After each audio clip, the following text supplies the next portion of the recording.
I'm a visual artist, born and raised in Marion, Indiana, and I became an artist through my undergraduate studies when I was studying communication studies. And during my last semester, I took a photography class, and the light bulb came on. It was all downhill from there.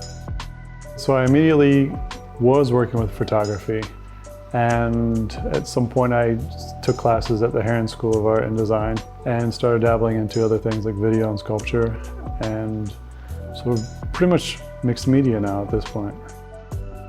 My work is abstract, visually abstract. The materials that I use sort of are directly related to the ideas that I'm referencing in the work, and then also the titles given to the work also reference those ideas. And for the most part, the object in of itself is to really pull the viewer in and sort of a catalyst for a conversation.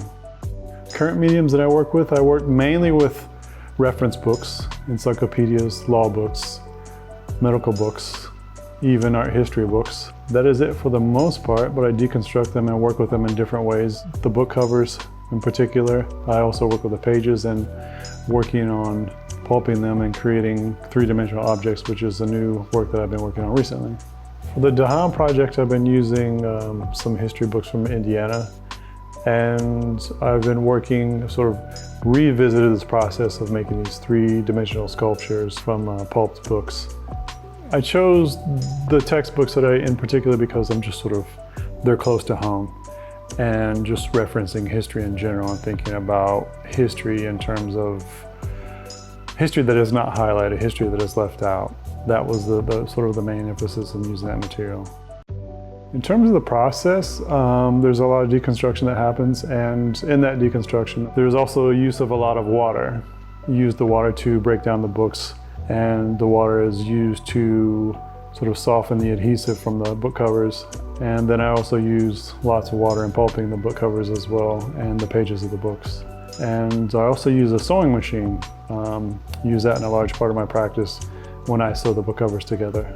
When I first made the work some time ago, it was a work that I thought was dry, and I was storing it at my home in my garage, and it was going to be in an exhibition. I should have opened the crate up to check it out before I sent it off, because when it got to its destination, that's when we realized that there was mold on it. And I was very disappointed because it was a wonderful piece and I didn't get to have a chance to show it. So, it was a big relief to go through this process and not have that same issue again, and to finally be able to see the work realized.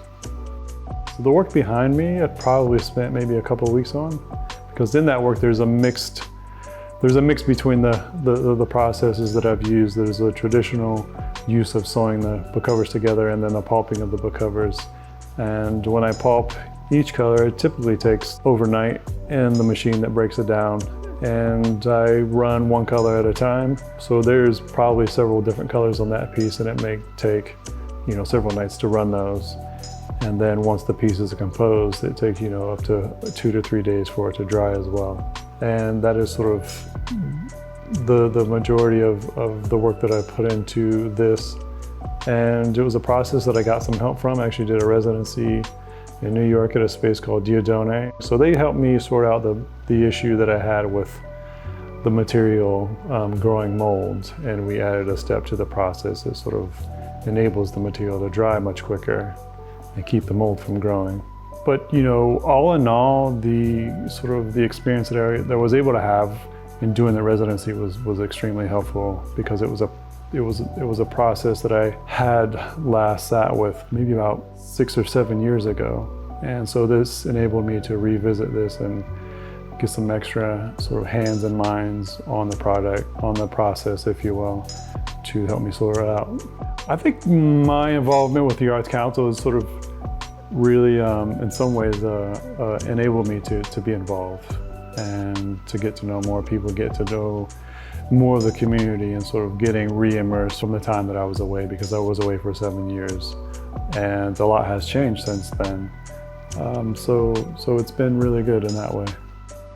An impact that I've sort of had in receiving the DeHaan Award, it hasn't been fully realized, but I think sort of after this exhibition and some upcoming exhibitions, when I'm able to share this new three-dimensional work with the public, I think there will be a good response to it, and it'll be, you know, a wonderful thing.